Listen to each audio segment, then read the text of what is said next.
2 సమూయేలు గ్రంథము 7వ అధ్యాయం 29వ వచనం తీసుకుందాం. 2 సమూయేల్ చాప్టర్ 7 verse 29. నీ ఆశీర్వాదం నుండి నా కుటుంబము నిత్యము ఆశీర్వదింపబడును గాక. ఆమేన్.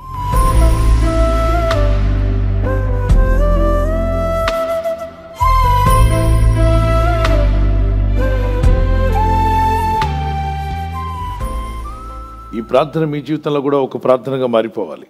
ఇది ఒక వాగ్దానంగా ఎత్తి ప్రార్థన చేయండి.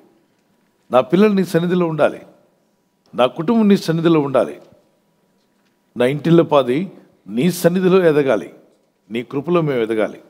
అలా ఉండాలంటే నీ ఆశీర్వాదం నాకు కావాలి. నీ సన్నిధిని ఉండినట్లుగా, ఏదో ధనవంతులుగా మమ్మల్ని మార్చేయండి, టాటా బిర్లాలుగా మార్చండి, రిలయన్స్గా మార్చమని అడగట్లేదు. దేవా, నిన్ను సంపాదించుకోవాలి, నీ సన్నిధిని సంపాదించుకోవాలి. ఆయన సృష్టికర్త. ఒకసారి ఆకాశ పక్షులను చూడండి, అవి విత్తవు, కోయవు, కొట్లలో చేర్చుకోనవు. యేసుప్రభువు వారు మనల్ని ఆకాశ పక్షులను చూడమన్నాడు, కానీ ఆకాశంలో విమానాలను చూడండి అన్నాడా? ర్యాకెట్లను చూడండి, ఆకాశంలో హెలికాప్టర్లు చూడమన్నట్లు సచ్చూరుకుంటాయి. ఎందుకంటే వాటికి పెట్రోల్ కావాలి, మనిషి కావాలి, పైలట్ కావాలి, అది ఎగరడానికి ఎంతో ఖర్చు పెట్టాలి. వాటిని చూడమల్లా ఆకాశ పక్షులను చూడమన్నాడు. వాటన్నిటిని పోషిస్తున్న నేను మిమ్మల్ని పోషించలేనా? ఎన్నో రకాలైన పక్షులు ఉన్నాయి ప్రపంచంలో, ఎన్నో రకాలైన జీవులు ఉన్నాయి. వాటన్నిటినీ సృష్టి యావత్తును పోషించగలిగిన దేవుడు నిన్ను పోషించలేడా? ఆ విశ్వాసం కలిగి ఉండమన్నాడు. ప్రార్థించండి, దేవుని దగ్గర మొరపెట్టండి. నా కుటుంబం నీ సన్నిధిలో ఉండినట్లుగా నన్ను ఏం చేయమంటున్నాడు? ఆశీర్వదించండి. మీరు ఆశీర్వదిస్తే నేను, నా కుటుంబం కూడా నీ సన్నిధిలో గడపగలుగుతాం. అంతేకాకుండా నీ ఆశీర్వాదం పొంది మేము మేలు పొందినట్లుగా, ఇదిగో నీ దాసునైన నన్ను, నా కుటుంబాన్ని ఆశీర్వదించమంటున్నాడు. దయచేసి నీ దాసునైనా నా కుటుంబం నిత్యము నీ సన్నిధిలో ఉండినట్లుగా. మీలో ఏమని ప్రార్థన చేస్తున్నారు? కొందరు ఈస్టర్కి, కనీసం క్రిస్మస్కైనా నీ సన్నిధిలో ఉండాలి ప్రభా అంటున్నారా? అలా ఉండకూడదు. ఆదివారం ఉండేలాగా కాకుండా నిత్యము నీ సన్నిధిని ఉండినట్లు దానిని ఆశీర్వదించు, నా కుటుంబాన్ని ఆశీర్వదించు.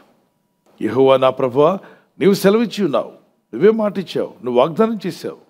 నీ ఆశీర్వాదం ఉంది, నా కుటుంబం నిత్యము ఆశీర్వదింపబడును గాక. మనుషుల ఆశీర్వాదాలు వేరు, దేవునిచ్చే ఆశీర్వాదాలు వేరు. ఒక పైలట్ అద్భుతమైన ఇంటిని నిర్మించుకున్నాడు. ఆయన సంపాదనతో ఆయన రిటైర్డ్ అవ్వకముందు అతని కళ ఎంత పెద్ద నిర్మాణం అంటే ఒక ప్యాలెస్ లాంటి నివాసాన్ని. ఎందుకంటే మంచి ఎక్స్పీరియన్స్డ్ పైలట్, బాగా డబ్బు వచ్చింది. అది కూడా ఊరుకు దూరంగా, పట్టణానికి దూరంగా, విశాలమైన స్థలంలో, ఎన్నో ఎకరాల స్థలంలో చక్కని బ్యూటిఫుల్ ఒక ప్యాలెస్ లాంటిది నిర్మించుకున్నాడు. Yes, mansion. అతని గుర్రాలు ఉన్నాయి, గుర్రబళ్ళు ఉన్నాయి. ఆ మ్యాన్షన్, ఆ ప్రాంతం అంతా తిరగడానికి ఉదయకాలం మళ్ళీ గల్ఫ్ కోర్ట్ ఆడుకుంటారు కదా, దానికి కూడా కోర్ట్ అన్ని కూడా ఏర్పాటు చేసుకున్నాడు. పిల్లలు ఆడుకోవడానికి పెద్ద స్విమ్మింగ్ పూల్, చాలా విశాలమైనటువంటిది ఒక పెద్ద రాజుగారి ప్యాలెస్ లాంటిది ఏర్పాటు చేసుకున్నాడు. అయితే అతను దేవుని యందు భయభక్తి కలిగిన వాడు కాదు. అతని ఫ్రెండ్ ఎప్పుడు ప్రార్థన చేసుకోమంటే ప్రార్థన వచ్చేది టైం వేస్ట్ అనేవాడంట. ఏమన్నాడు? టైం వేస్ట్, సంపాదన మనకు కావాలి, ప్రార్థన అని ఉపాస ప్రార్థన అంటావు. ఆయన కూడా కో పైలట్ చెప్తున్నప్పుడు వినేవాడు కాదు.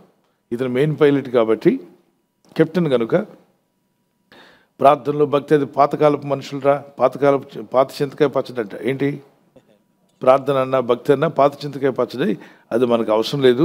మోడర్న్ డేస్లో ఉంటున్నాం, బాగా సంపాదించాలి, బాగా అనుభవించాలి, అన్నీ కట్టుకోవాలని చెప్పి, చూడు నేను ఎటువంటి ప్యాలెస్ తయారు చేసుకుంటున్నానో, నా రిటైర్మెంట్ అంతా అక్కడ నేను అనుభవించబోతున్నా అని చెప్పి చెప్తూ ఉండేవాడు.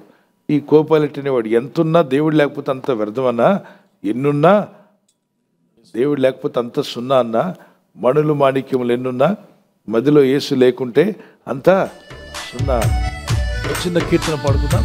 మణులు మాణిక్యములున్నా, మేడమిత్రులు ఎన్నున్నా, మధ్యలో యేసు లేకున్నా, ఏంటి ఉన్నది సున్నా. మణులు మాణిక్యములున్నా, మేడమిత్రులు ఎన్నున్నా, మధ్యలో యేసు లేకున్నా, ఏంటి ఉన్నది సున్నా. చదువులెన్నో చదివున్నా, పదవులెన్నో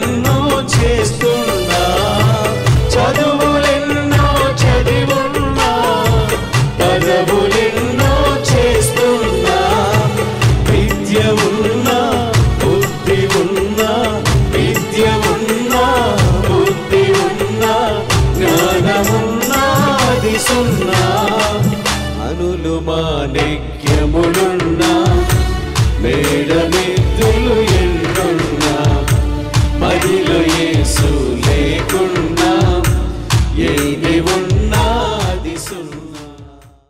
ఒక రోజున ఆయన తల్లి చెప్పిందట, ఏమనంటే పైలట్ తల్లి, ఇంత పెద్ద ప్యాలెస్ కట్టుకున్నావు, చిన్న ఫ్లైట్ కూడా నువ్వు తెచ్చుకుంటున్నావు. ఫ్లైట్ తెచ్చుకున్నాడు. నేను ఎయిర్పోర్ట్కి వెళ్ళాలంటే చిన్న ఫ్లైట్లో ప్రయాణం చేస్తాడు. ఈయన ఇంటి ముందు చిన్న ఫ్లైట్ దిగుతుంది. ఇంత లగ్జరీస్గా ఉన్నటువంటి ఇతను హఠాత్తుగా ల్యాండింగ్ గేర్ ఎక్కడో తేడా వచ్చి క్రాష్ ల్యాండింగ్ అయి చనిపోయాడు. ఇంటి వాళ్ళందరికీ షాక్ అయిపోయారు. అంత పెద్ద ఇంటిని మెయింటైన్ చేయడం, దాన్ని నడిపించాలంటే డబ్బు కావాలి. ఇంట్లో ఉన్న వస్తువులు, ఇంట్లో ఉన్న అద్భుతమైన ఫర్నిచర్ అన్నీ విడిచిపెట్టి వాళ్ళందరూ కూడా ఖాళీ చేసి సిటీలోకి వెళ్ళిపోయారు. దాన్ని ఎలా హ్యాండిల్ చేయాలో వాళ్ళకి అర్థం కాల. వాళ్ళు షాక్లో ఉన్నారు, దుఃఖంలో ఉన్నారు. ఆ దుఃఖంలో కోలుకోవడానికి 5 సంవత్సరాలు పెట్టింది. ఈ 5 yearsలో ఆ ఇల్లంతా కూడా బోజు పట్టి స్పైడర్ నెట్తో నిండిపోయి సాలిగూడులతో ఇల్లంతా కూడా ఒక విధంగా శిథిలావస్థకు వెళ్ళిపోయింది. గమనించట్లేదా? మనం అన్నీ కలిగి ఉండి దేవుని లేకుండా మనం జీవిస్తే మన బ్రతుకులు వ్యర్థం అయిపోతాయి. మీనింగ్లెస్గా అయిపోయింది అతని జీవితం. అతని కుటుంబం చెల్లచెదురైపోయింది. అందుకే అంటాడు ఇక్కడ భక్తుడు, నీ సన్నిధిలో నా కుటుంబం దీవించబడాలి, నిత్యము నీ సన్నిధిలో మేము ఉండాలి. మాకు ఏమున్నా లేకున్నా ఎక్కడ ఉండాలి? నీ సన్నిధిలో ఉండాలి. నీ కృప మాకు కావాలి, మీ దయ మాకు కావాలి. అంతే కదా? ఎంత గొప్ప నివాసం, దాన్ని చూస్తే ఆశ్చర్యం అనిపిస్తుంది. ఇంత పెద్ద నివాసాన్ని ఎలా కోల్పోయాడు అతను? ప్రాణం పోయింది. అందుకే ఈ లోకంలో ఒకడు లోకమంతా సంపాదించుకొని తాను కోల్పోతానికి ప్రయోజనం ఏంటని యేసయ్య అన్నాడు.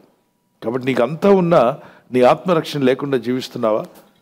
నమ్మి విశ్వసించి రక్షకుడిని యేసుక్రీస్తుని హృదయంలోకి ఆహ్వానించి, ప్రభువా నీ పరిశుద్ధ రక్తంలో నా ఆత్మను, నా శరీరం, నా మనసును శుద్ధీకరించి నీ కృప నాకు దయచేయమని ప్రార్థిస్తున్నట్లయితే నీ ఆత్మకు రక్షణ కలుగుతుంది.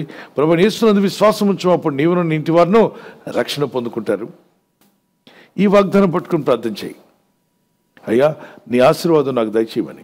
ఎంతో గొప్ప అధికారం పొందిన వ్యక్తులు కూడా ఈ లోకాన్ని వదిలిపెట్టి వెళ్ళిపోయారు. మనుషుడు ఈ లోకంలో జీవిస్తాను అనుకుంటాడు, కానీ ఆ పైన దేవుడు కృప చూపకపోతే మనం జీవించలేం, ఆయన తప్పించకపోతే. మీరు అనుకున్నంత భక్తి మీకు లేకపోయినా మీ అంతరాత్మ చెప్తున్నా, యేసు సన్నిధిలో ప్రార్థన చేద్దాం.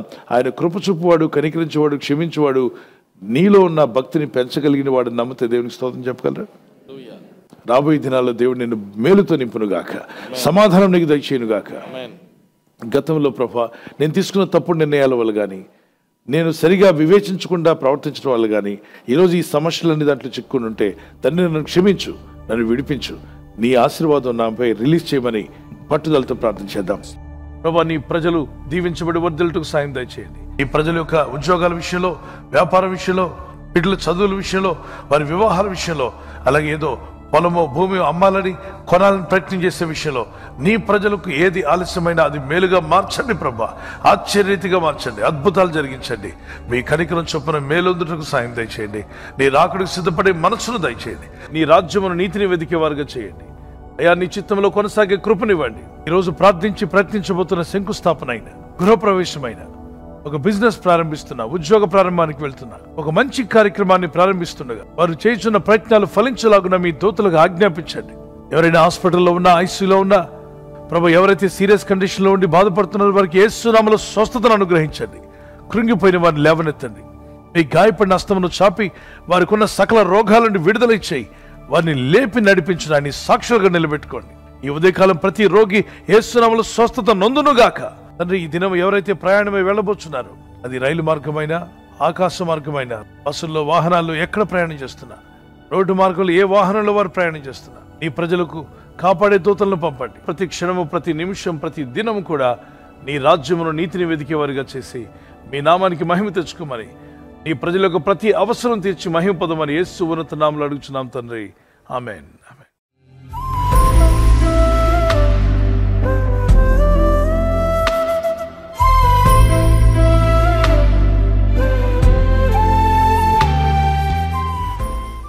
ఎవరైతే బర్త్డే జరుపుకుంటున్నారో, హ్యాపీ బర్త్డే టు యూ.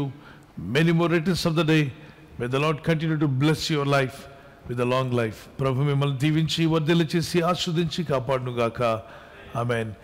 మీకు ఇచ్చిన వాగ్దానం 2 Chronicles chapter 20:17. 2 దినవృత్తాంతం 20:17. యెహోవా దయచేయు రక్షణను మీరు చూచెదరు, భయపడకుడి జడికుడి. Stand firm and see the deliverance the Lord will give you.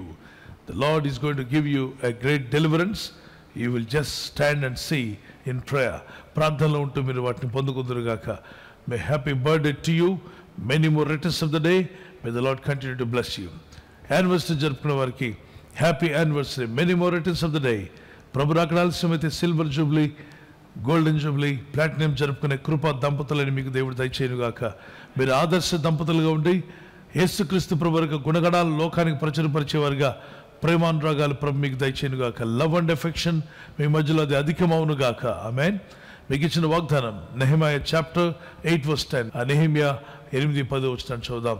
యెహోవా యందు ఆనందించడం వల్ల మీరు బలమందుదురు, దుఃఖపడకుడి అని ముందు లైన్లో ఉంటుంది. దుఃఖపడకుడి, యెహోవా యందు ఆనందించడం వలన మీరు బలమందుదురు. ఇక దుఃఖపడింది చాలు. ప్రభులో ఆనందించండి, స్తుతించండి, ప్రార్థించండి, భారం ఆయన మీద మోపండి, కన్నీళ్లతో ప్రార్థిద్దాం. ప్రార్థన అయిన తర్వాత ఇక ఆనందిద్దాం. ప్రభు జవాబిస్తాడని. Joy of the Lord is your strength. Joy of the Lord is your strength. ఆమేన్. God bless you. ఈ ఛానల్ మీరు సబ్స్క్రైబ్ చేసుకోవడం వలన 2 పనులు జరుగుతున్నాయి. ఒకటి, సువార్త జరుగుతున్నది, ఆత్మలు రక్షించబడుతున్నాయి. రెండవది, పేదలకు, అనాథలకు ఈ ఛానల్ ద్వారా సహకారం అందించడం జరుగుతుంది. మనం సబ్స్క్రైబ్ చేసుకోవడం వలన అందరికీ సహాయం చేసిన వారమవుతున్నాం. ఖచ్చితంగా ఈ యూట్యూబ్ ఛానల్ ను సబ్స్క్రైబ్ చేసుకొని బెల్ బటన్ ను క్లిక్ చేయండి. మీకు వెంటనే మెసేజెస్ పంపబడతాయి.